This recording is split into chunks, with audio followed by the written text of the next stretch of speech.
स्वागत है। अगर आप मेरी आवाज सुन पा रहे हो तो थोड़ा हाथ दिखाइए। Yes, yes, yes. Praise the Lord. प्रभु का धन्यवाद। Yes, Pastor. Yes. Thank you very much, thank you very much. Yes प्रभु का धन्यवाद हो। सर आवाज आ रही। और स्तुति आराधना की वे भाई ओबेद का भी धन्यवाद। अच्छे से उन्होंने आराधना किया कि हम दुनिया में बहुत से आराधकों को देखते हैं लेकिन इनका एक ही टॉपिक था, पवित्र आत्मा। ऐसे बहुत से कम आराधक है जो एक ही टॉपिक के ऊपर आराधना लेते हैं। मैं कुछ आराधकों को देखा है, अगर वो विश्वास के बारे में लिए तो वो सारे गीत विश्वास के बारे में लेते हैं। कोई पवित्रता के बारे में सब गीत लेते हैं, कोई अलग अलग टॉपिक में। तो आज भाई ओबेद ने भी एक ही टॉपिक पवित्र आत्मा के ऊपर ही सारे गीत लिया। प्रभु का धन्यवाद, प्रभु की स्तुति हो। आपको आशीष करे। और उस बहन को भी जो उनके साथ थी, कौन थी पता नहीं, थे उनके साथ कोई। प्रभु का धन्यवाद, प्रभु की स्तुति हो। तो आज हम प्रभु के वचन की ओर जाएंगे। आइए अपने जो वचन हमारे इस पोस्टर में दिया था उसी वचन को हम पढ़ेंगे। और मैं सबको अनुरोध करता हूं कि आप लोग कोई भी वचन को मत पढ़िएगा, वचन को हम पढ़ेंगे यहां से। तो आपको सिर्फ सुनना है और ध्यान करना है, क्योंकि थोड़ा स्पीड जाने वाला हूं मैं। थोड़ा सा मेरी रफ्तार थोड़ी ज्यादा जोर से रहेगी आज। तो आप लोग सुनने का काम कीजिए। अगर आप वचन चाहिए तो लिख सकते हो, लेकिन बाइबल खोल के पढ़ते नहीं बैठना। हम बाइबल में से वचन को पढ़ेंगे फटाफट फटाफट। हमारी मिसेस है सिस्टर ग्रेस यहाँ पर, वो वचनों को पढ़ने में मेरी सहायता करेगी। और आप लोग केवल वचन को सुनना, क्योंकि थोड़ा फास्ट, जैसे मैंने कहा था कि ऐसा ना हो कि एक वचन आप निकालते बैठे और मैं एक्सप्लेन करके आगे के वचन की तरफ चले जाऊं और आपको कुछ भी समझना है, ऐसा ना हो। तो जो आप लोगों ने पोस्टर के ऊपर दिया था वचन, उसी वचन को लेके मैं आगे बढ़ना चाहूंगा। मत्ती रचित सुसमाचार उसके 25वें अध्याय और वचन 13, मैथ्यू 25 एंड वर्ड्स 13। इसलिए जागते रहो, क्योंकि तुम न उस दिन को जानते हो न उस घड़ी को। तो यहाँ पर प्रभु यीशु मसीह ने कहा है जागते रहो। जागते रहने के लिए प्रभु यीशु मसीह ने हमें कहा है। तो प्यारे भाइयों बहनों, उस घड़ी, वो घड़ी कौन सी घड़ी है? वो घड़ी है प्रभु यीशु मसीह जब हमारा दुल्हा बन के बादलों के ऊपर प्रकट होगा। उस घड़ी के बारे में यहाँ पर लिखा है। तो जैसे कि यीशु मसीह का दूसरा आना में दो भाग है। पहला जिसे हम कहते हैं रैप्चर, जिसे कहते हैं उठा लिया जाना, और दूसरा आगमन भी। रैप्चर कब होगा? जैसे हम लोग सब रास्ता देख रहे हैं, यीशु मसीह आएगा, तो प्रभु यीशु मसीह आएंगे और हम सब उठा लिए जाएंगे, उसे रैप्चर कहते हैं। और उसके बाद मसीह विरोधी का काल इस संसार पर होगा 7 वर्ष का। फिर 7 वर्ष का मसीह विरोधी का काल रहेगा, और उस समय में मसीह विरोधी के 666 अंक आएंगे। लेकिन कुछ लोग 666 का अंक नहीं लेंगे और वो मसीह विरोधी के द्वारा मार दिया जाएंगे। उसे बाइबल की भाषा में मार्टर्स कहते हैं या शहीद कहते हैं। तो उन शहीदों को या उन रक्त साक्षियों को ले जाने के लिए यीशु दोबारा आगा, उसे हम दूसरा आगमन कह सकते हैं। तो आइए, एक बार चेले लोग प्रभु यीशु मसीह के पास आए, और जैसे यीशु मसीह उन्हें बता रहा था पश्चाताप करो, स्वर्ग का राज्य नजदीक है, जैसे यीशु मसीह उन्हें बता रहा था कि स्वर्ग का राज्य कभी भी आ सकता है, तो स्वर्ग का राज सुने सुने सुने सुने आखिरी में चेलों ने यीशु से कहा, भाई हमें बताओ, वो दिन, वो तारीख बताओ, वो डेट बताओ, वो साल बताओ, वो समय बताओ जब आप वापस इस संसार पे राज्य करने के लिए आओगे। तो उस समय प्रभु यीशु मसीह ने उन्हें समय भी नहीं बताया, दिन भी नहीं बताया, लेकिन कुछ चिन्ह उन्हें बताया कि ऐसे ऐसे चिन्ह देखो तो तुम समझ जाओगे कि प्रभु का आना नजदीक है। Praise the Lord. तो यीशु मसीह ने 24वें अध्याय में, मत्ती के 24वें अध्याय में यीशु मसीह ने बताया है कुछ चिन्हों के बारे में। जब वो चिन्ह तुम देखोगे तो समझ लेना मेरा आना नजदीक है, मेरा आना नजदीक है। तो यीशु मसीह ने मत्ती रचित सुसमाचार में 28 चिन्हों को बताया है। वो 28 चिन्ह जैसे आप देखोगे तो समझ जाना उसका आने का समय हो गया है। Praise the Lord. प्रभु का धन्यवाद, प्रभु की स्तुति और महिमा हो। तो प्यारे भाइयों बहनों, आज मैं उन 28 चिन्हों के ऊपर प्रकाश डालने वाला हूं। हाँ, मुझे पता है कि समय की पाबंदी के कारण मैं 28 बातों को, चिन्हों को नहीं बोल सकता, लेकिन उसमें से कुछ हम शुरू तो जरूर करेंगे, देखेंगे आगे की बात प्रभु के हाथ में। देखिए, ये विषय मैंने क्यों लिया है, आखिरी दिन के बारे में, यीशु मसीह के आगमन के बारे में ये विषय मैं क्यों लेके आ रहा हूं आपको पास। तो जब यीशु मसीह आएंगे तो उस समय ये दुनिया का जो काल चक्र है, ये जो काल चक्र है, जैसे हम इंग्लिश में साइकिल ऑफ द नेचर कहते हैं, ये बंद हो जाएगा। ये साइकिल ऑफ नेचर क्या है? हम सुबह काम पे जाते हैं, पैसे कमाते हैं, घर पे आते हैं, खाते हैं, पीते हैं, सोते हैं, उठ जाते हैं, है ना, वापस काम को जाते हैं। ये जो काल चक्र हमारा चालू ही है, चालू है, चालू है, लेकिन एक दिन ये बंद हो जाएगा। कब होगा? जब हमारा यीशु मसीह बादलों के ऊपर आ जाएगा, सब टक टक टक टक टक सब बंद हो जाएगा। Praise the Lord. फिर क्या होगा? जैसे यीशु मसीह आया, ये काल चक्र रुक गया, तो दो टाइप के लोग निकलेंगे। एक टाइप के लोग वो यीशु मसीह के साथ स्वर्ग राज्य में खुशी मनाने के लिए जाएंगे, हालेलुया बोलने के लिए जाएंगे, प्रेज़ द लॉर्ड बोलने के लिए जाएंगे, धन्यवाद बोलने के लिए जाएंगे, उसके साथ खुशियां मनाने के लिए एक झुंड चले जाएंगे। और दूसरा झुंड क्या करेगा? वो शैतान के साथ, मसीह विरोधी के साथ और झूठा नबी, ये तीन, इन लोगों के साथ, वो जो हमेशा की जो नरक उनके लिए बनाया है, आग की ज्वाला उनके लिए रखी गई है, उनके साथ एक ग्रुप चले जाएगा। तो दो ग्रुप, तो आप या मैं उस मसीह विरोधी के साथ नहीं जाना है, आप हो या मैं हो, उस दुष्ट शैतान के साथ नहीं जाना है। तो मेरे प्यारे भाइयों और बहनों, हम सब यीशु मसीह के साथ युगान युग राज्य के लिए जाना चाहिए। जब वो बादलों में आएगा, हम उसके साथ जाना है, यही हमारी ख्वाहिश रहना है, यही हमारी इच्छा है। Praise the Lord.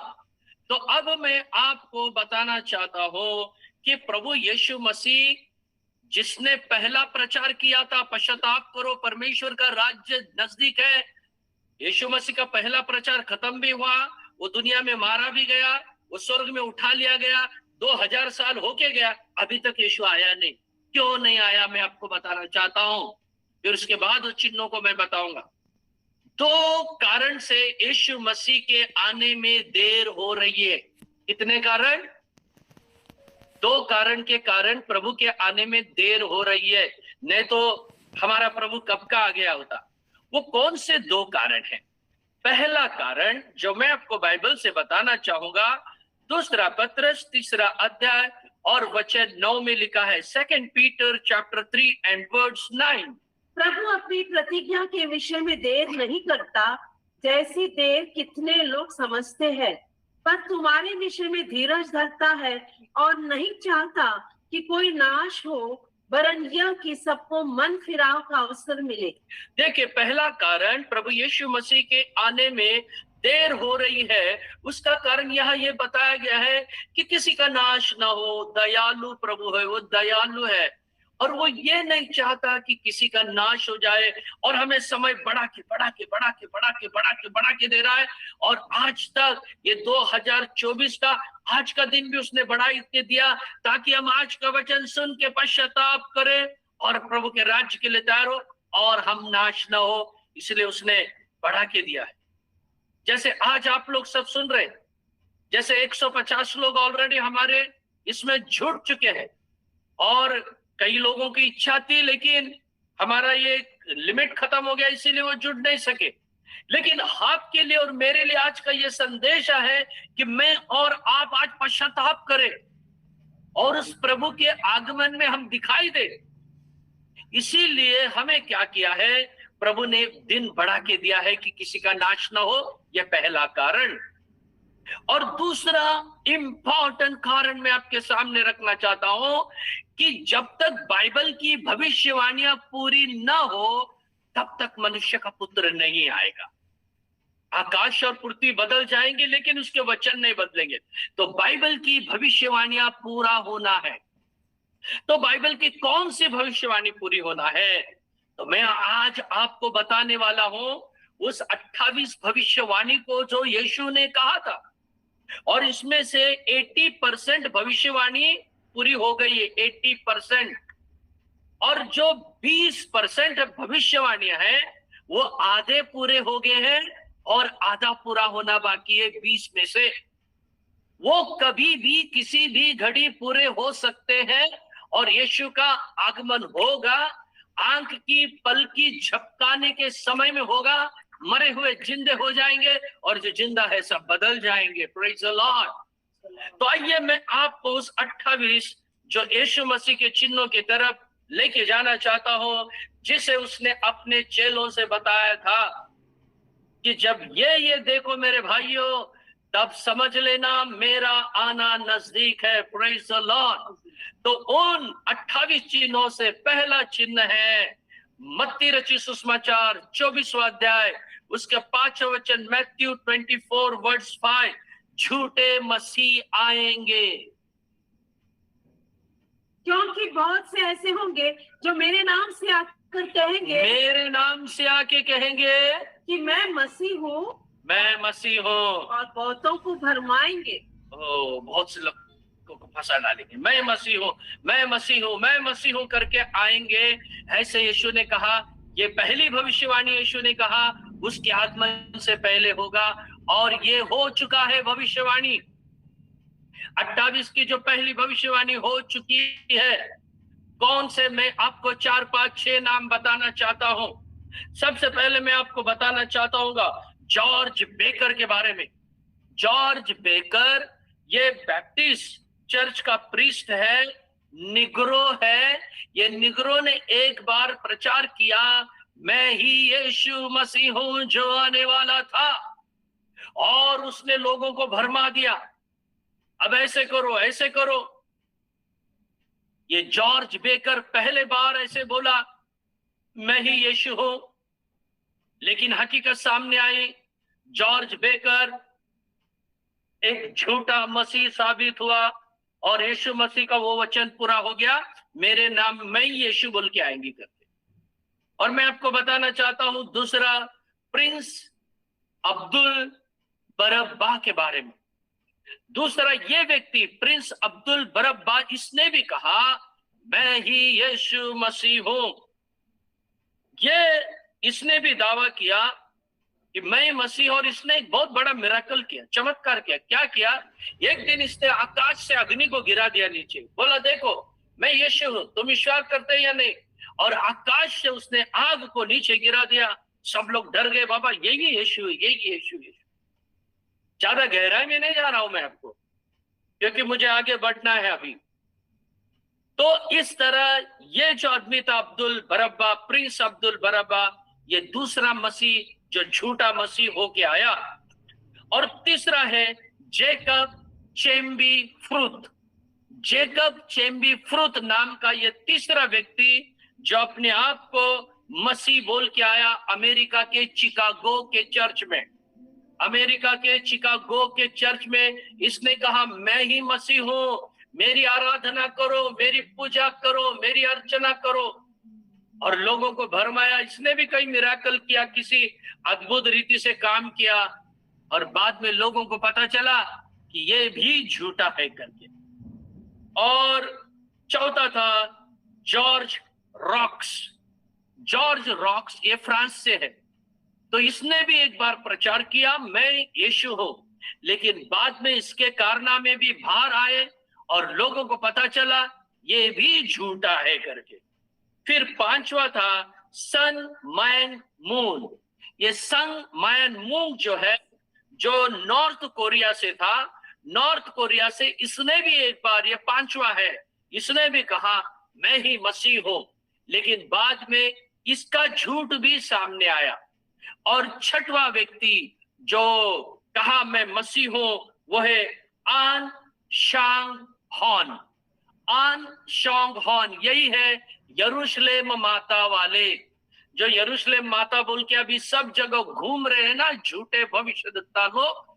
ये झूठे भविष्यद्वक्ताओं का बाप है, जो इन दिनों में नगर में चल रहा है, जो इन दिनों में मुंबई में चल रहा है, पुणे में चल रहा है और सांगली मिरज में चल रहा है।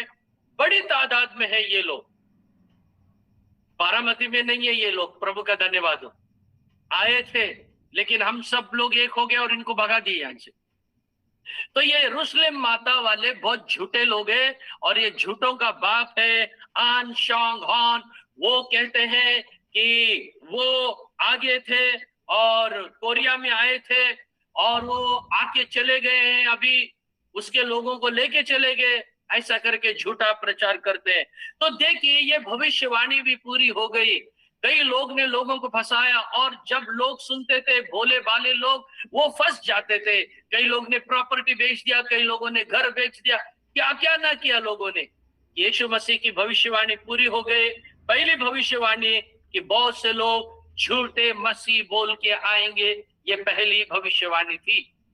अब मैं आपको दूसरी भविष्यवाणी जो यीशु ने कहा था 28 में से, तुम लड़ाइयों के बारे में सुनोगे करके, वो दूसरी भविष्यवाणी मत्ती रचित सुसमाचार 24वां अध्याय वचन 6, मैथ्यू 24 एंड वर्ड 6, 24वां अध्याय का 6वां वचन।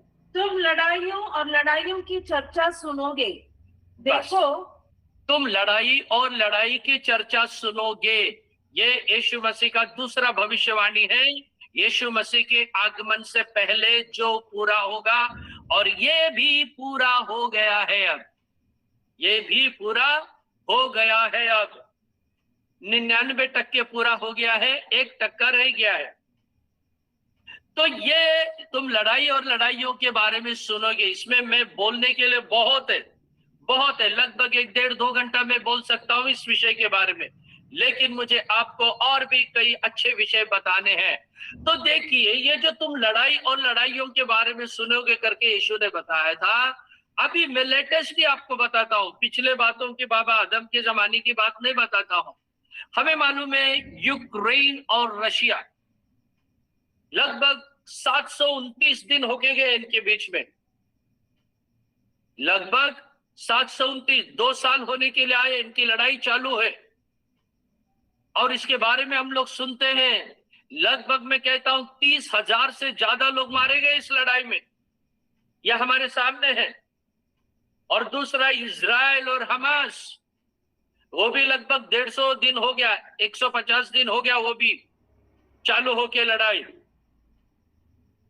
कितने लोग इजराइल के और हमास के मारे गए हमारे सामने, अभी भी चल रहा है। रशिया यूक्रेन भी चल रहा है और हमास इस्राएल भी चल रहा है।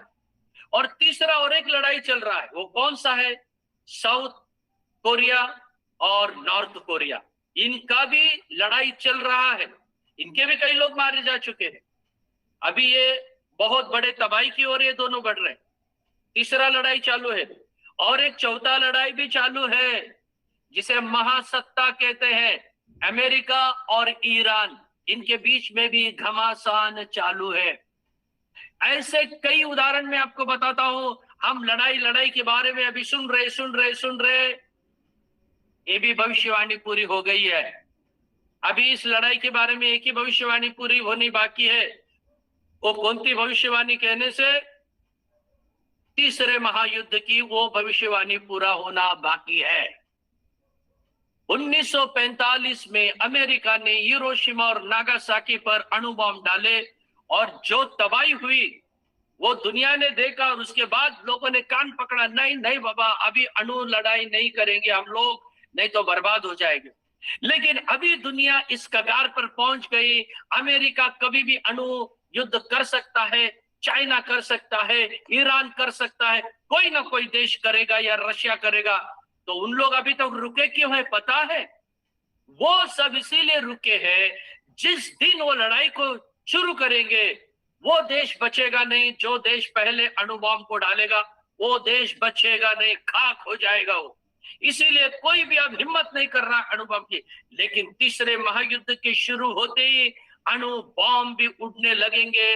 और जैसे वचन यीशु ने कहा, तुम लड़ाई और लड़ाइयों के बारे में सुनोगे, ये दूसरी भविष्यवाणी भी पूरी हो चुकी है। Hello, praise the Lord. तो मैं और आप मसीह जागो उठो, जैसे पहला वचन इसके लिए दिखा है, जागो जागो करके। जो वचन को हमने पढ़ा मत्ती 25वां अध्याय का 13 वचन शुरू में, जागो। और जो हमारा पोस्टर बनाया था उस पोस्टर में भी लिखा है जागो।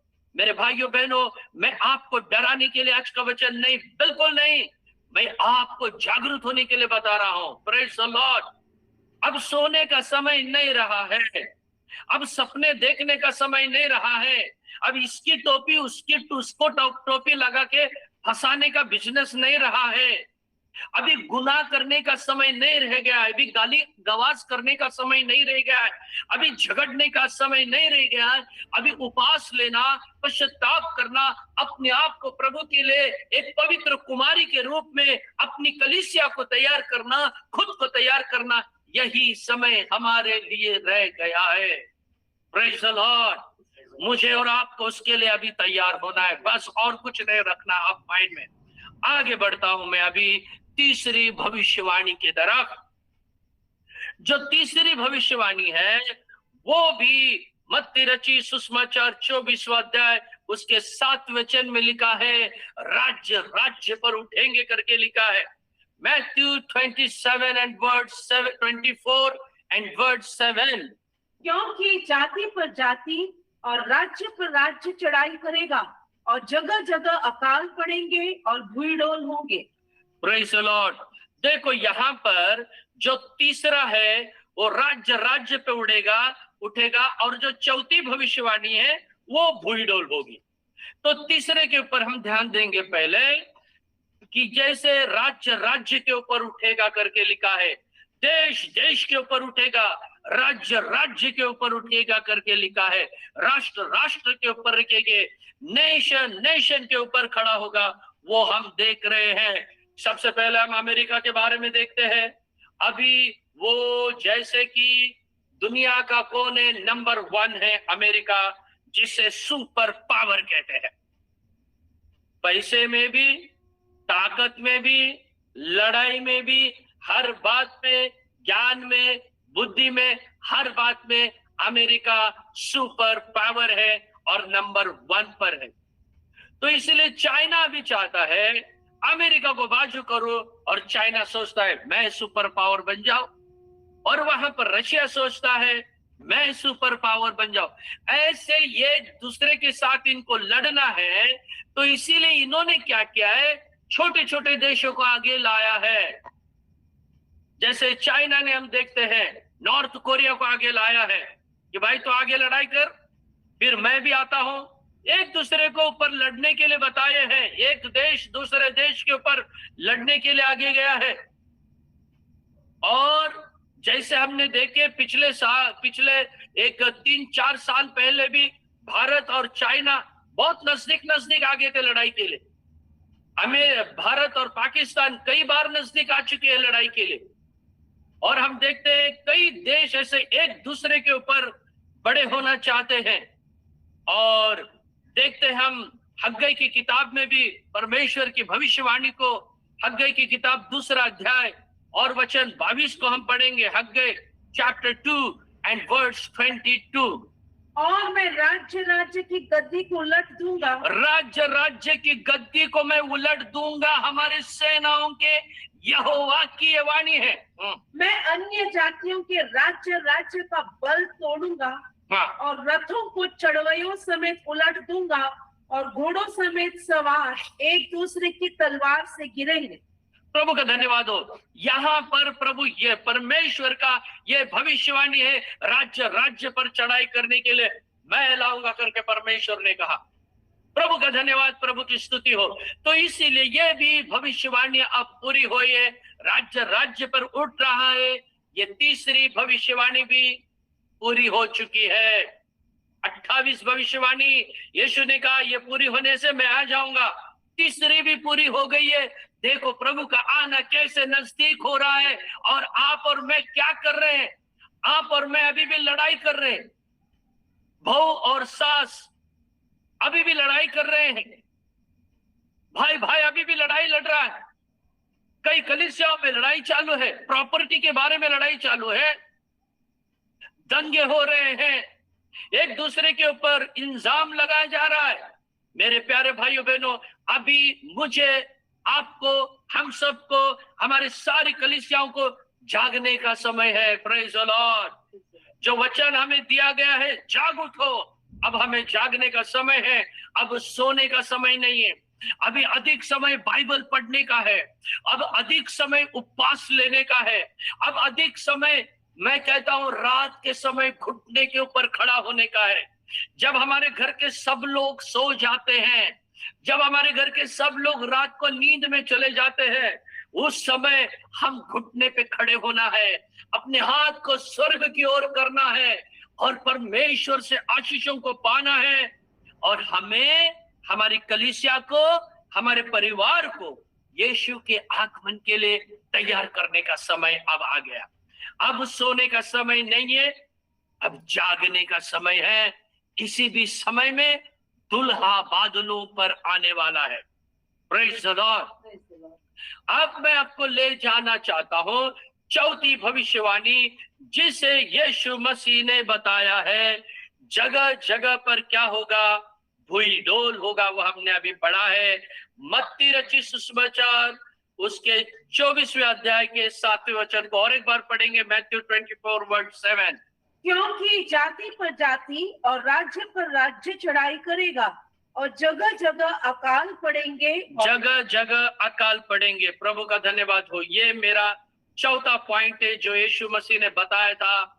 जगह जगह क्या होंगे? अकाल पड़ेंगे। अकाल, जिसे हम कहते हैं दुष्काल, जिसे हम कहते हैं फैमिन, सब जगह, हर एक जगह फैमिन होगा। देखिए, जैसा यहाँ अकाल करके लिखा है, तो दुनिया में कई देशों में अकाल गिर चुका है। Praise the Lord.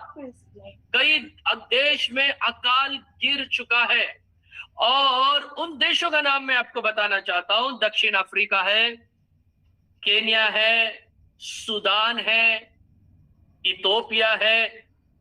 ऐसे देशों में ये जो अकाल है ऑलरेडी गिर चुका है।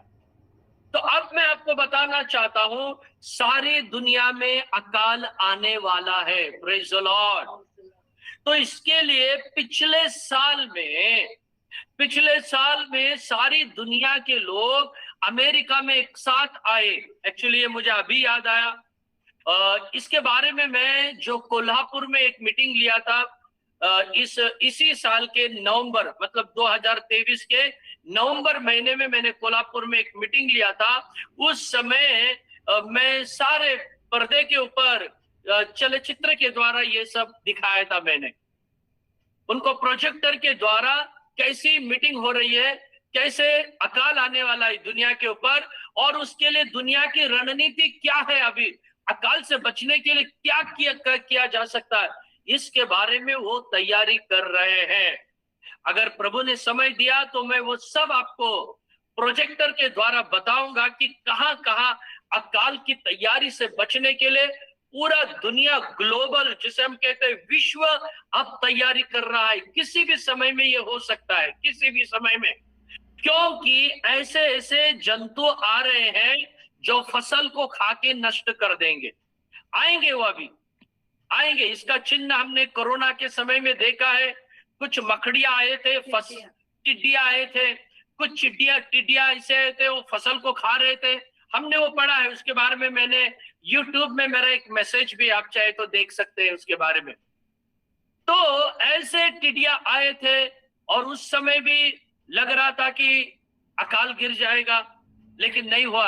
लेकिन आने वाले दिन में ये होने वाला है, सारे दुनिया में गिरेगा। और अकाल में क्या होगा, मैं वो आगे का पॉइंट में मैं आपको बताने वाला हूं।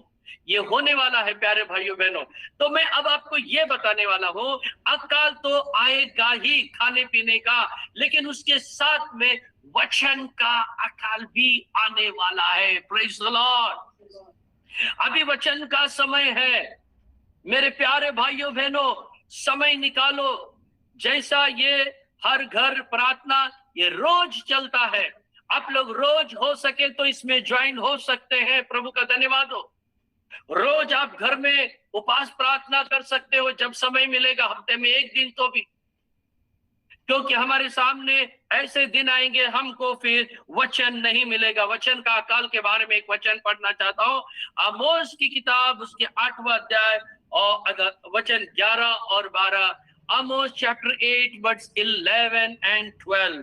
परमेश्वर यहोवा की यह वाणी है, देखो ऐसे दिन आते हैं जब मैं इस देश में महंगी करूंगा, उसमें न तो अन्न की भूख और न पानी की प्यास होगी, परंतु यहोवा के वचनों के सुनने ही की भूख प्यास होगी। और लोग यहोवा के वचन की खोज में समुद्र से समुद्र तक और उत्तर से पूरब तक मारे मारे फिरेंगे, परंतु उसको न पाएंगे। सात समुद्र पार करके जाएंगे आखिरी दिन में और वचन को ढूंढने जाएंगे। और बाइबल क्या कहता है, वचन मिलेगा क्या उनको? नहीं मिलेगा। तो मेरे सुनने वाले भाइयों और बहनों, जो मुझे अब ऑनलाइन में सुन रहे हैं और जो इसके बाद में जो YouTube से भी सुनने वाले हैं, उन सबको मैं एक शुक्रगुजारी दिल से आपको ये कहना चाहता हूं, अब जो समय मिला है मेरे भाइयों बहनों, समय का इस्तेमाल करो। परमेश्वर के वचन को पहले जगह दो, बाइबल को पहले जगह दो। रोज बाइबल पढ़िए। आखिरी दिन में वचन नहीं मिलने वाला। हाँ, हर इतवार गिरजाघर में जाइए, चर्च में जाइए।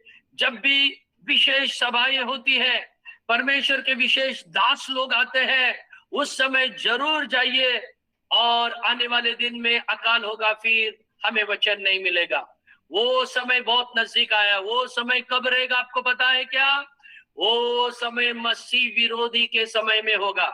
अभी हर घर में बाइबल है, सब जगह है। अभी हमको बाइबल पढ़ने के लिए टाइम नहीं है, बाइबल पढ़ने के लिए समय नहीं है, वचन सुनने के लिए समय नहीं है। लेकिन आखिरी दिन में ऐसा होगा जब यीशु मसीह का आगमन होगा, प्रभु के लोग उठा लिए जाएंगे, पवित्र लोग उठा लिए जाएंगे, पास्टर लोग सब उठा लिए जाएंगे, प्रभु के संत लोग उठा लिए जाएंगे। और रहेंगे कौन?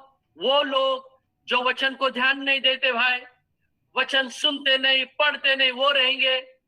और जब वो देखेंगे कि यीशु का आगमन हो गया, सब चले गए, अभी मसीह विरोधी का राज्य आ गया, डर जाएंगे वो, घबरा जाएंगे वो, और बोलेंगे अभी चलो हम बाइबल पढ़ेंगे। वो देखेंगे घर में से पिताजी का बाइबल किधर है, माँ का बाइबल कहाँ है, भाई का बाइबल कहाँ है। वो बाइबल देखने के लिए जाएंगे, लेकिन बाइबल उनको नहीं मिलेगा, क्योंकि जैसे प्रभु के लोग उठा लिए जाएंगे ना, बाइबल भी उठा लिया जाएगा, बाइबल नहीं मिलेगा। Praise the Lord. वो कहेंगे चलो अभी पास्टर के पास जाएंगे, दौड़ते भागते जाएंगे, पास्टर मेरे लिए प्रार्थना करो। देखने से पास्टर का घर खुला है, बंद भी नहीं है, खुला है। अंदर आएंगे, पास्टर कहाँ है, पास्टर कहाँ है? कोई नहीं है, ना पास्टर है, ना पास्टर के बच्चे हैं, ना पास्टर के बीवी है। अगर वो सचमुच पवित्र जीवन बिताते होंगे तो वो पास्टर और उसके बच्चे सब स्वर्ग में उठा लिए जाएंगे। फिर भागेंगे, यहाँ चलो, वहां चलो, वहां चलो, इस देश में ये गांव में चलो, वो गांव में चलो, अभी मध्य प्रदेश में चलो, अभी यूपी में चलो, अभी महाराष्ट्र में चलो, अब पंजाब में चलो। अरे नहीं है, अभी चलो अमेरिका में, यहाँ वहां।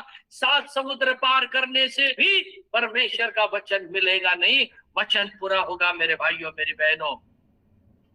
बहुत भारी अकाल आने वाला है, मसीह विरोधी के समय का अकाल। अगर मैं आपको अभी बताऊं, आपके रोंगटे खड़े हो जाएंगे। मसीह विरोधी के समय में जो होने वाली है अकाल, उसके कई वचन हैं, लेकिन 2-3 वचन तो मैं आपको जरूर बताऊंगा। उसमें का एक विलाप गीत में लिखा है, कई है वचन, लेकिन मैं वचन ट्विस्ट करके आगे बढ़ रहा हूं, कैंसल करके आगे बढ़ रहा हूं। मसीह विरोधी के समय में ऐसा काल होगा, लोग अपने बच्चे को मार के खाने वाले हैं। वो विलाप गीत के 4 अध्याय और वचन 10 में लिखा है, लैमेंटेशन चैप्टर 4 एंड वर्स 10। दयालु स्त्रियों ने अपने ही हाथों से अपने बच्चों को पकाया है, मेरे लोगों के विनाश के समय वे ही उनका आहार बन गए। देखिए, अपने बच्चों को पका के खाया। वो कहे कि चल आज मेरे बच्चे को पका के खाते हैं, कल तेरे बच्चे को पका के खाएंगे। लोगों को खाना नहीं मिलेगा उस समय, खुद के बच्चे को मार के खाएंगे। ऐसी बुरी हालत होने वाले हैं। मेरे भाई मेरी बहन जो मेरे वचन सुन रहे हैं, अगर आप यीशु के आगमन में अगर नहीं गए, हाथ छोड़ दिए गए, वो समय आप पर भी आएगा। आप आपके बच्चे को मारोगे, उसे पका के खाने का समय आएगा। वो कितनी बुरी बात होगी, कितनी बुरी बात होगी। नहीं, हम में से कोई पीछे नहीं रहना है, हमें आज रात को जागरूक होना है। हालेलुया। ये वचन मैं आपके ज्ञान को बढ़ाने के लिए नहीं दे रहा हूं, ये वचन मैं आपको भयभीत करने के लिए नहीं दे रहा हूं, ये वचन मैं आपके रिवाइवल के लिए दे रहा हूं, आपको जागरूक करने के लिए दे रहा हूं। आपका लाइफस्टाइल को अब चेंज करो। आप जो एक दूसरे से बातें करते हो अभी बदल डालो। जो एक दूसरे के साथ खुन्नसबाजी करते हो उसे बदल डालो। सबके साथ प्यार करो, सबके साथ मोहब्बत करो, सबको हेल्प करो, सबको मदद करो और मसीह की व्यवस्था को पूरा करो और आप उसके राज्य में जाने के लिए तैयार हो जाओ। अगर हम पीछे छोड़ दिए गए, हमारे खुद के बच्चे को पका के मार के खाने की नौबत आएगी। वो हमें बाइबल सिखाता है। मैं मेरे मन की मनघटन बात को नहीं बोल रहा हूं, मैं बाइबल की बात आपके सामने रख रहा हूं। मेरे प्यारे अजीजों, कान खोल के भी सुनो और हृदय खोल के भी सुनो। जैसे आप आज रात को मेरे वचन को सुन रहे हो, आपके पश्चाताप जारी होने दो। वचन सुनो और उसी के साथ में कान खोल के वचन को सुनो और उसी के साथ में दिल खोल के वचन को ले लो। दिन में अपने मन में ले लो। हालेलुया। आप बीमारी के लिए जिंदगी भर प्रार्थना करते मत बैठो, मेरा सिर दर्द है, प्रार्थना करो, प्रार्थना करो। अरे आपका उद्धार हो गया, अब उसे बाजू में रख दो, प्रभु आपको ठीक करेगा ही। मेरी पेट दर्द है, प्रार्थना करो, उसे रखो बाजू में। अभी आत्मा के बारे में सोचो, आत्मा के बारे में। Praise the Lord. एक बार एक जवान लड़का जो शादीशुदा था, विवाह हुआ था, वो रेल की पटरी से जा रहा था, लेकिन उसे समझ में नहीं आया। रेल की पटरी से चल के जा रहा था, जब सामने से ट्रेन आने का समय हुआ तो उसका जो पैर है रेल की पटरी की दरारों में फंस गया। जब उसके अंदर पैर था तो दोनों पटरियां एक हो गई और उसका पैर उस रेल के पटरी में फंस गया। और उसने देखा ट्रेन की आवाज आ रही है, कान से सुना, आंखों से दूर से देखा ट्रेन आ रही है और उसे समझ गया अब मैं मरने वाला हूं।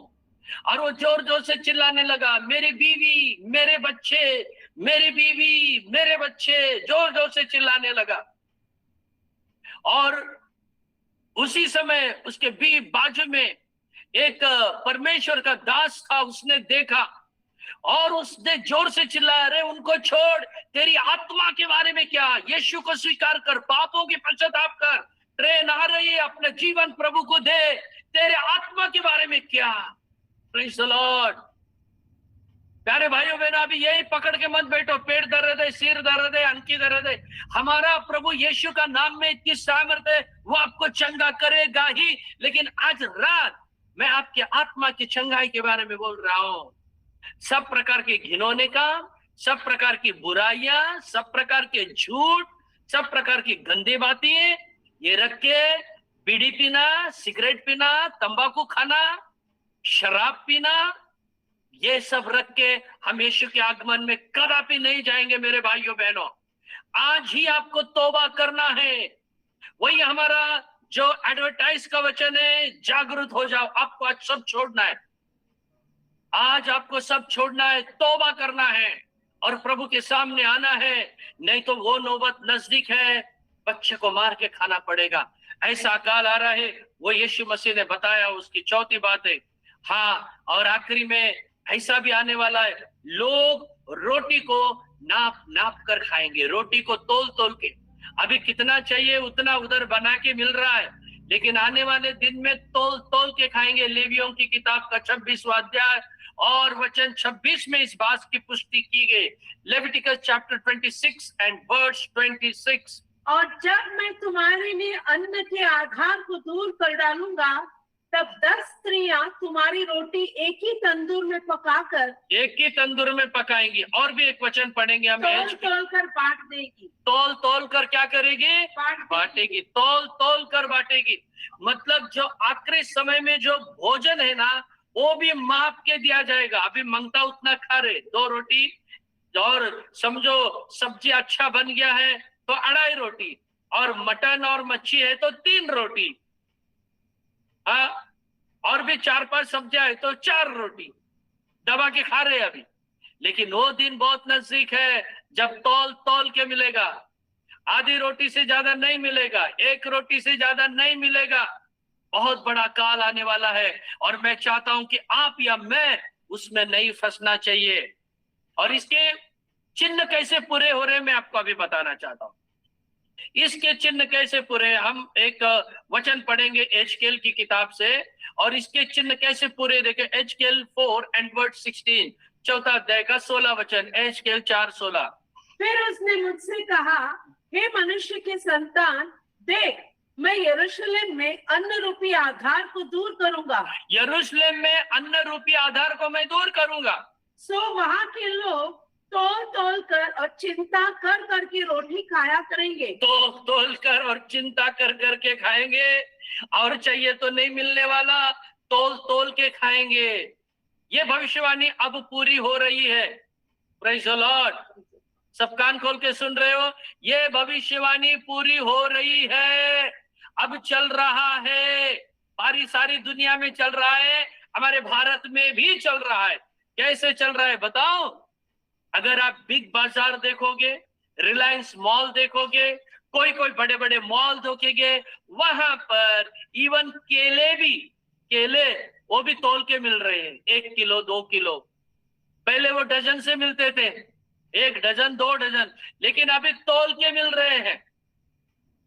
आप देखिए पानी, पहले पानी ऐसे मिल जाता था, अभी पानी भी 1 लीटर का बॉटल, 1 लीटर का बॉटल, 2 लीटर का बॉटल, ऐसे करके बॉटल दिखाई दे रहे हैं। अभी 1 लीटर की बॉटल तोल के रखा है, ये पानी 2 लीटर की बॉटल, आधा लीटर की बॉटल, तोल के मिल रहा है। बाइबल का वचन पूरा होने जा रहा है। जो आपके गांव में बिग बाजार है, जो आपके गांव में रिलायंस मॉल है, जो बड़े बड़े मॉल है जहां वजन के साथ दे रहे, ये इस बात की गवाही है, बहुत जल्दी वो दिन आने वाला है, बहुत जल्दी वो समय भी आने वाला है। मेरे भाइयों बहनों, यही है कि कैसे रीति से परमेश्वर के वचन पूरे हो जाने वाले हैं। ये चौथी भविष्यवाणी। अब मैं आपको यीशु मसीह ने बताया हुआ 5वीं भविष्यवाणी बताने जा रहा हूं, लेकिन ये चौथी भविष्यवाणी भी पूरी हो चुकी है। अब 5वां भविष्यवाणी देखो। ये सब भविष्यवाणियां पूरी होते समय मैं आऊंगा, जैसे यीशु ने मत्ती 24वें अध्याय में कहा, उसका मैं 5वां भविष्यवाणी बताने जा रहा हूं कि जगह जगह में मरी या ये जो नहीं, हाँ, जगह जगह में ये होगे करके भूलडोल बाद में है। ये है 24वां अध्याय का 7वां वचन। और जगह जगह अकाल पड़ेंगे और भूलडोल होंगे। हाँ, देखिए हिंदी बाइबल, मराठी बाइबल में वो शब्द नहीं है, लेकिन इंग्लिश बाइबल में वो दिया है। Praise the Lord. English Bible में हम पढ़ने जा रहे हैं उसे, कि इंग्लिश बाइबल के जो मत्ती 24वां अध्याय का 7वां वचन में इंग्लिश बाइबल में दिया है उस वचन को, कि कैसे मरी आएंगे करके लिखा गया है, और वो मरी आने का समय अब हो गया है। हम सब ने उस मरी को देखा है। हम पढ़ेंगे 24वां अध्याय का 7वां वचन। For nation shall rise against nation, Nation shall rise against nation, and kingdom against kingdom, kingdom against kingdom, and there shall be famines famines, and pestilences. pestillences. यहाँ पर pestillences दिया है, जो हिंदी बाइबल में भी नहीं है और मराठी बाइबल में भी नहीं है, लेकिन इंग्लिश बाइबल में दिया है pestillences। ये जो महामारी के बारे में दिया है, सब दुनिया में महामारी आएंगी। तो देखिए, 5वीं भविष्यवाणी भी पूरी हो चुकी है। हमने महामारी को देखा है, महामारी में हमारे कई लोग मर गए हैं, महामारी हम पर भी आई थी, हम बच गए, प्रेज द लॉर्ड। वो महामारी का नाम क्या है? क्या नाम है? कोरोना। कोरोना महामारी आई थी और कई लोग उसके अंदर तबाह हो गए, दुनिया के कई सिस्टम तबाह हो गए। लेकिन कोरोना से हमको एक अच्छा बात मिल गया है, घर घर गिरजाघर चालू हो गया है। कोरोना नहीं आता तो ये चालू नहीं होता था, प्रेज़ द लॉर्ड। तो कोरोना को हमने देखा है, महामारी आई है, ऐसे महामारी आएंगे करके हमारे यीशु मसीहा ने बताया था। वो दूसरे बाइबल में नहीं है, भाषाओं में, इंग्लिश बाइबल में आप जरूर पढ़ना बाद में घर में जाकर, वहां आपको मालूम पड़ेगा।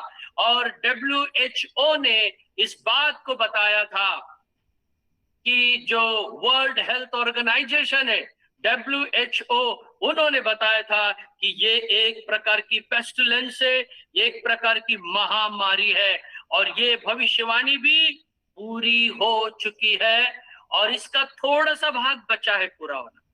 ये जो महामारी का एक 70 भाग पूरा हो गया है और थोड़ा सा भाग पूरा होना है। पूरा होने का वो कब होगा मालूम? यीशु मसीह के आगमन से पहले और यीशु मसीह के आगमन के बाद। कैसे होगा पढ़ेंगे हम कि हबक्कुक की किताब में जैसे लिखा गया है, हबक्कुक की किताब उसका 3रा अध्याय वचन 3 और 5, book of Habakkuk chapter 3 verse 3 and verse 5। ईश्वर तेमान से आया, पवित्र ईश्वर परान पर्वत से आ रहा है, उसका तेज आकाश पर छाया हुआ है। वो आ रहा है और उसका तेज छाया है और पृथ्वी उसकी स्तुति से परिपूर्ण हो गई है। उसके आगे आगे मरी फैलती गई। उसके आगे आगे आगे आगे आगे आगे क्या फैलती गई है? मरी। कहने से यीशु मसीह के आगमन से पहले मरी आने वाली है, अब मरी आके गई। और हम लोग न्यूज में सुनते हैं, कल भी मैंने न्यूज में सुना, और भी कोई महामारी आ रही है, कौन सी आ रही है मालूम नहीं हमको, लेकिन यीशु के आगमन से पहले महामारी आ गई है। Praise the Lord. हमने देखा, यही हमें यीशु के आगमन के बारे में चेतावनी देती है। जैसे यीशु ने कहा जगह जगह मरी आएगी मेरे आगमन से पहले, वो देखो आ रहा है देशों में चेहरे के साथ, देशों में अपीयरेंस के साथ हमारा यीशु मसीह बादलों पर आ रहा है। मेरे भाई मेरी बहन, क्या आप तैयार हो? आपको आज रात को जागरूक होना है। भविष्यवाणियां पूरी हो चुकी है। आप कहाँ हो? आप कहाँ हो? अभी हमें तैयारी करनी है यीशु मसीह के साथ उसके आगमन में उठा लिया जाने की। प्रभु का धन्यवाद, प्रभु की स्तुति हो। और यीशु मसीह के आगमन के बाद भी एक बार क्या होने वाला है? ये महामारी आने वाली है। कब आएगी मालूम है? जब 3rd वर्ल्ड वॉर शुरू होगा, 3रा महायुद्ध शुरू होगा। 3रे महायुद्ध में इजराइल के खिलाफ में सारे दुनिया के लोग आ जाएंगे, अलग अलग देश इजराइल के खिलाफ में आ जाएंगे। इजराइल की ताकत कम हो जाएगी, इजराइल मरने लगेंगे, इजराइल तबाह हो जाएगा। फिर उस समय सेनाओं का यहोवा खड़ा हो जाएगा। अरे कौन है? मेरे इजराइल के खिलाफ, मेरा चुना हुआ जाति के खिलाफ, मेरे चुने लोगों के खिलाफ कौन है? फिर उस समय यहोवा 3रे महायुद्ध में एक बहुत बड़ा हथियार भेजेगा शत्रुओं के खिलाफ में, और वो हथियार का नाम है मरी। देखेंगे, हम पढ़ेंगे उस वचन को जो हमें बाइबल में बताती है। जकरिया की किताब 14 अध्याय और वचन 12, book of Zechariah chapter 14 and verse 12। और जितनी जातियों ने यरूशलेम से युद्ध किया है, जितनी जातियों ने यरूशलेम से युद्ध किया है, उन सबों को यहोवा ऐसी मार से मारेगा। ऐसी मार से मेरा परमेश्वर उनको मारने वाला है। कि खड़े खड़े उनका मांस सड़ जाएगा खड़े खड़े मांस सड़ जाएगा उनका, और उनकी आंखें अपने गोलकों में सड़ जाएगी आंखें अंदर के अंदर सड़ जाएंगी, और उनकी जीभ उनके मुंह में सड़ जाएगी। उनकी जीभ उनके मुंह में ही सड़ जाएंगी। ऐसी मरी आने वाली है, प्रेज़ द लॉर्ड, ऐसी मरी आने वाली है। वो कभी तीसरे महायुद्ध में परमेश्वर इज़राइल को विजयी बनाने वाला है। उस समय इज़राइल जीतेगा, इज़राइल लड़ाई को जीतेगा, और इज़राइल लड़ाई को जीतेगा, और उसके बाद में ये सारी भविष्यवाणियां जो पूरी हो जाएगी प्यारे भाइयों बहनों। इसलिए अभी हमें तैयारी करना है। ये भी भविष्यवाणी, जैसे मैंने कहा, मरी यीशु के आगमन से पहले आ गई है। ये भविष्यवाणी पूरी हो चुकी है, यही वचन पूरा होना है, और वो थर्ड वर्ल्ड वॉर में पूरा होने पर है अभी। इसीलिए इज़राइल की बाजू से परमेश्वर लड़ेगा। क्यों? क्योंकि इज़राइल ये परमेश्वर का राज्य है, ये परमेश्वर का राष्ट्र है, ये परमेश्वर का देश है, और इज़राइल परमेश्वर का चुना हुआ वंश है।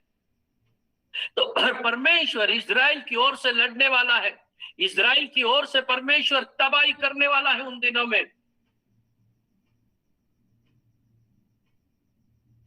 तो अब आपको और मुझे जागरूक किया जाता है, हो जा तैयार, अब समय नहीं है, अपने आप को तैयार कर लो मसीह के आगमन के लिए। प्रभु का धन्यवाद, प्रभु की स्तुति हो। अब मैं आपको ये 5वां भविष्यवाणी हो गया, 6वां भविष्यवाणी बोल के भी मैं अब समाप्त करने वाला हूं। 6वीं भविष्यवाणी यीशु मसीह की कौन सी थी? जो उसके आगमन से पहले पूरी होगी। जगह जगह अकाल होगा करके हमने अभी पढ़ा। मत्ती रचित सुसमाचार 24वां अध्याय वचन 7, मैथ्यू 24 वर्ड 7 पढ़ेंगे। और क्योंकि जाति पर जाति और राज्य पर राज्य चढ़ाई करेगा, और जगह जगह अकाल पड़ेंगे, जगह जगह अकाल पड़ेंगे, और जगह जगह, बस जगह जगह अकाल पड़ेंगे करके यहाँ पर लिखा है। ये भविष्यवाणी 6वीं भविष्यवाणी है। यीशु ने कहा मेरे आगमन से पहले होगी। प्रभु का धन्यवाद, प्रभु की स्तुति हो। इसके बारे में मैं आपको ज्यादा एक्सप्लेन नहीं कर रहा हूं, अभी हमारा समय हो गया है समाप्त करने का। लेकिन कुछ बात जरूर बताऊंगा मैं, कि मैं आपको ये बात बताना चाहता हूं, अकाल की तीव्रता कैसे बढ़ती जा रही, ये बात आपको जरूर बताऊं। आप देखिए 15वीं सदी में टोटल 150 बार ये भूकंप हुआ है, अकाल, अर्थक्वेक हुआ है, भूडोल हुआ है, सॉरी। तो भूडोल हुआ है 150 बार, और 16वें सदी में 153 बार हुआ, मतलब 3 बढ़ गया है वहां से। और 17वीं सदी में डबल हो गया, क्या 378 हो गया। कितना बढ़ गया देखो, पहला 115 था, 150 था, अभी डायरेक्ट क्या हो गया, 378 हो गया। फिर उसके बाद में 18वीं सदी में क्या हो गया, 540 जगह में भूडोल हुआ है। और उसके बाद में जो हम देखते हैं आगे बढ़ता गया, 19वीं सदी में 2119 बार भूडोल हुआ है। और ऐसे बढ़ते बढ़ते गया, अब उसकी जो रफ्तार है बढ़ते जा रही है। क्यों? क्योंकि ये भविष्यवाणी पूरा करना है परमेश्वर को। अब आपके समय में, मेरे समय में, हमने ऐसे कितने तो भी भविष्यवाणी को पूरा होते हुए देखा है। हजारों हजारों लोग मर गए हैं। उस दिन हमने देखा अमेरिका की 3 मंजिली बिल्डिंग सीधा जमीन के नीचे चली गई। और इस तरह की हम देख रहे, सबसे बड़ा भूडोल हुआ पेरू में 1970 में, जहां 67,000 लोग मर गए, 67,000 लोग वहां पर मर गए थे। सबसे बड़ा भूडोल था वो। और आने वाले दिन में भी भूडोल होने वाला है। भूडोल मतलब क्या है? भूडोल का मतलब क्या है? भूडोल का मतलब है परमेश्वर भूमि को हिलाता है।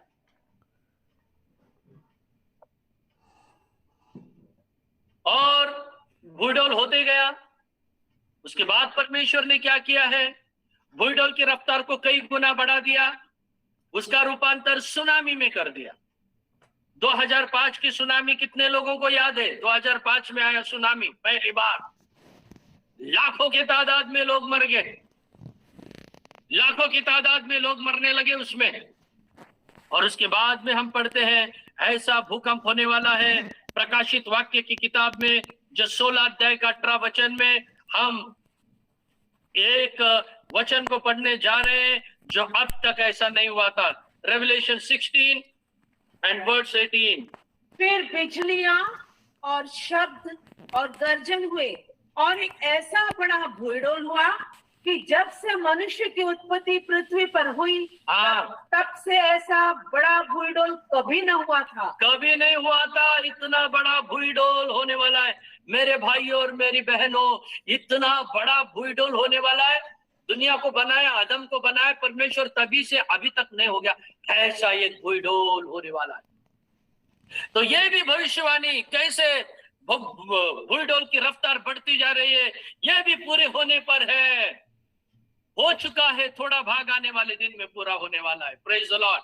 मैं आपको चाहता हूं कि 28 भविष्यवाणी को मैं बताऊंगा आपको आने वाले दिन में। हो सके तो अगले फ्राइडे या अगले थर्सडे, जैसा मेरा समय है वैसे जरूर मैं आपको ये बात बताऊंगा कि कैसे बुलडोल होने वाला है, कैसे सब तबाह होने वाला है। मैं आपको ये बात जरूर बताने वाला हूं। प्रभु का धन्यवाद। ये मेरा बताने का मकसद एक ही है कि आप तैयार होना है, मैं तैयार होना है और हम तैयार होना है। देखिए भूडोल की बात आ गई, अब खत्म करूंगा मैं, 5 मिनट में अब खत्म कर रहा हूं, लेकिन उससे पहले मैं आपको जागरूक करना चाहता हूं। Praise the Lord. रिवाइवल कब आता है मालूम आपको? जागृति कब आती है? जब हम हिलेंगे उसी समय में जागृति आएगी। जब पवित्र आत्मा का अभिषेक आता है, जैसे ओबेद ने सारे गीतों को पवित्र आत्मा के अभिषेक के बारे में गाया है, जब पवित्र आत्मा आता है तो बड़ा भूडोल होता है। सबसे बड़ा भूडोल कभी हुआ? पेंटेकोस्ट के दिन में भूडोल हुआ है। 120 लोग प्रार्थना करते बैठे थे, बड़ा भूडोल हुआ है और आग की सी लपटें उन पे उतरी है, वाद्य भाषा में बोलने लगे, वो पवित्र आत्मा से भर गए। हालेलुया। देखिए एक भूडोल अभी आने वाला है। मैंने बताया कि उस समय पृथ्वी को हमारा प्रभु हिलाने वाला है, लेकिन पृथ्वी हिलने से पहले प्रभु चाहता है आपको और मुझे हिलाए। आकाश को भी प्रभु हिलाने वाला है, धरती को भी हिलाएगा। धरती को नहीं, आकाश को भी हिलाने वाला है परमेश्वर। आकाश पृथ्वी को हिला के छोड़ने वाला है, लेकिन आकाश और पृथ्वी को हिलाने से पहले परमेश्वर चाहता है कि तुझे हिलाए और मुझे हिलाए और हमें हिलाए और बड़ा रिवाइवल हमारे द्वारा दे। हालेलुया। आइए अपने आप को समर्पण करें आज रात को। आप जैसे मेरे वचन को सुन रहे हैं, मैं चाहता हूं कि आप लोग पर पवित्र आत्मा का अभिषेक उतरे। हालेलुया। अपने सारे बातों को बाजू में रख दीजिए, अपने बाइबल को बाजू में कीजिए, अपने पेन को बाजू में कीजिए। ओ आप अभी अपनी प्रार्थना को आरंभ कीजिए। हालेलुया। प्रभु से प्रार्थना करते रहिए, प्रभु मुझे वो रिवाइवल चाहिए। आप पृथ्वी को हिलाने से पहले, आकाश को हिलाने से पहले मुझे हिलाइए, मुझे पवित्र आत्मा से भरिए, मुझ में सामर्थ्य वर्षा होने दीजिए। जरूर प्रभु आपको भरेगा, जरूर प्रभु आपको आशीषों से भरेगा। हालेलुया। आज रात को परमेश्वर उसकी भविष्यवाणी को पूरा करना चाहता है। अगर आज रात को नहीं तो कल करेगा, कल नहीं तो परसों करेगा, परसों नहीं तो अगले हफ्ते करेगा, अगले हफ्ते नहीं तो आने वाले दिन में करेगा। लेकिन आपको तैयारी में रहना हो। रिगला बहा ब्राडियन दिने गला मखरा गदुरा शबेल खंदुरा गला बघरिया नंदुरा। मैं आपको प्रभु के हाथ में समर्पण करूं।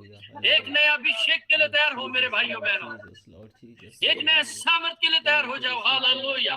प्रभु के आने के समय नजदीक हो गए हैं। अगर प्रभु की इच्छा है तो अगले हफ्ते हम फिर मिलेंगे, बाकी का जो साइन है वो पूरा करने के लिए। उससे पहले अपने आप को प्रभु के हाथ में समर्पण करेंगे, या अपने जीवन को प्रभु के हाथ में दे दो। हालेलुया। प्रभु आ रहा है, बहुत जल्दी वो बादलों में आ रहा है आपको और मुझे ले जाने के लिए। क्या आप तैयार हो? हमें तैयार होना है। जैसे मैंने कहा, अब एक सादी जिंदगी भी आपको जीना नहीं है, ना मुझे जीना है। हमें एक विशेष जिंदगी जीना है, प्रभु के साथ का जीवन जीना है। अभी से प्रार्थना को आरंभ करो। अभी से जो भी बुराई है आपके अंदर छोड़ दो। कुछ गंदे बात आप मोबाइल में देखते हो, बंद करो उसे। जो भी परमेश्वर के खिलाफ है, उसके वचन के खिलाफ है, बंद करो उसे। आइए अपने आप को प्रभु के हाथ में समर्पण करो। हालेलुया। आइए अपने जीवन को प्रभु के हाथ में समर्पण करो। हालेलुया। प्रभु मैं आपसे प्रार्थना करता हूँ। हालेलुया। इन लोगों के लिए मैं प्रार्थना करता हूँ जो जितने लोग आज जुड़े हैं। हो सकता है कुछ लोग YouTube के माध्यम से भी देखेंगे। मैं उन सब लोगों के लिए प्रार्थना करता हूँ, परमेश्वर समय नजदीक है, वो अपनी बुरी चाल चलन को हम छोड़ेंगे और तेरे राज्य के लिए हम तैयार हो जाए। ऐसा हर एक को करने के लिए मैं प्रार्थना करता हूँ। हे मेरे राजा, हे मेरे महाराजा, आप ऐसा करो प्रभु। आज हम सबको चाहिए कि यीशु मसीह को अपने उद्धारकर्ता के रूप में स्वीकार करें, यीशु मसीह को अपने जीवन में ले ले और इसके आगे कोई बुराई न करे, कोई गंदे काम न करे, न गंदे काम अपने मोबाइल से देखे। अपने आप को पवित्र रखने के लिए हर एक को ढूंढ दीजिए प्रभु। और मैं प्रार्थना करता हूं ये हर घर, प्रार्थना घर, इसे आप आशीष कीजिए प्रभु। बीते कई सालों से आप चला रहे हैं, इसके चलाने वालों को आशीष करो, जुड़ने वालों को आशीष करो। आने वाले दिन में सबको आपके राज्य के लिए तैयार करो। यीशु मसीह के नाम से हम मांगते हैं, आमीन। Praise the Lord, praise the Lord.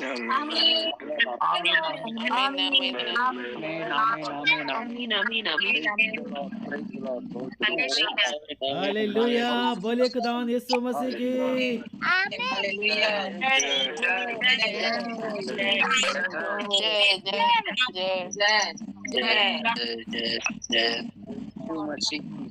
सच में परमेश्वर पिता का धन्यवाद करते हैं आज की अद्भुत शाम के लिए और इन अद्भुत वचनों के लिए।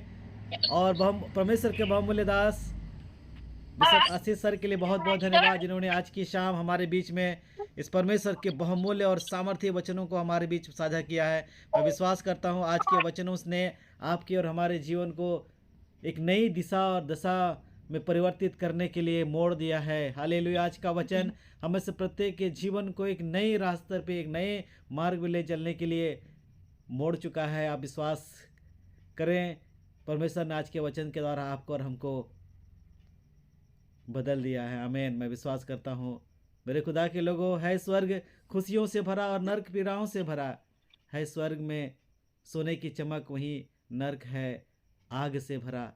स्तुतियों का संगीत है स्वर्ग, नर्क है दर्द भरी आवाज़ों से भरा। यीशु संग जीवन है स्वर्ग में, बिन यीशु ए मनुष्य तू है नर्क में पड़ा। जान ले तू आज किस राह में तू है खड़ा। आज हमारे और आपके लिए ये सोचने का विषय है, ये सोचने का समय है। ये बहुमूल्य समय हमें इसलिए मिला है ताकि हम अपने मार्ग को फिरा लें, हम अपने रास्तों को बदल दें, हम अपने सोच को बदल दें, हमारे विचारों को बदल दें और हम प्रभु के निकट में आ जाएं, उसके वचन के निकट आ जाएं। क्योंकि जब हम प्रभु के निकट आएंगे, प्रभु हमें थाम लेगा, हमें बचा लेगा। क्योंकि मेरे खुदा के लोगों, यीशु मसीह ने कहा कलाम में कि आऊँगा मैं तुम्हें लेने एक दिन, रहना तुम सब तैयारी में। कोई नहीं जानता वो पल कौन सा होगा, आऊँगा मैं अपनी सवारी में। ले जाऊँगा मैं उन्हें स्वर्ग में जो चले हैं मेरी आत्मा और सच्चाई में। रूबरू होंगे वो खुदा के साथ और अनंत जीवन पाएंगे वो उसके उजियाले में। क्या हम और आप उसके उजियाले में अनंत जीवन पाने के लिए उसके साथ रूबरू होने के लिए तैयार हैं या नहीं हैं? आज हमारे लिए ये वचन कार्य करने पाए और प्रभु हमारे जीवन में बहुत अद्भुत तरीके से हम सबको एक सोचने का, निर्णय लेने का, एक संकल्प लेने का आज के शाम, आज की रात हमें मन दे, हृदय दे, ताकि हमारा जीवन प्रभु की महिमा के लिए और उस अनंत काल के लिए होने पाए जिसके लिए उसने हमारे और आपके लिए कुर्बानी दी है। आमीन। मैं धन्यवाद करता हूँ आदरणीय प्रभु के दास बिशप आशीष पंडाला का, हमारे बीच पाकिस्तान से जुड़े पास्टर खालिद का, पास्टर पौल लाठे का और जितने भी पासबान हमारे साथ आज की शाम जुड़े होंगे। हो सकता है मैं आपके नाम को नहीं जानता। आप सबका बहुत बहुत आभार और धन्यवाद कि आप सब लगातार हम सब के लिए प्रार्थना करते हैं, हमारे बीच में आकर के प्रभु के ऐसे अनमोल और बहुमूल्य वचनों को साझा करते हैं, बांटते हैं, जो वचन हमारे पाँव के लिए दीपक और मार्ग के लिए उजाला है। परमेश्वर आप सबके कलीसिया को, आपकी मिनिस्ट्री को और आपके व्यक्तिगत आत्मिक शारीरिक लौकिक और पारिवारिक जीवन को बहुत आशीष करे। प्रभु आप सबको बहुत ब्लेस करे और जितने भी महाराष्ट्र से हमारे साथ जुड़े उन तमाम परिवारों का भी बहुत बहुत धन्यवाद, अभिवादन कि आप हमारे साथ जुड़े हैं इस छोटे से ग्रुप में। इसमें ज़्यादा लोग नहीं जुड़ सकते, लेकिन प्रभु का धन्यवाद हो कि परमेश्वर की उपस्थिति इस छोटे से झुंड में होती है और हम सब मिल करके उस जीवित परमेश्वर की आराधना कर पाते हैं। धन्यवाद आप सबका।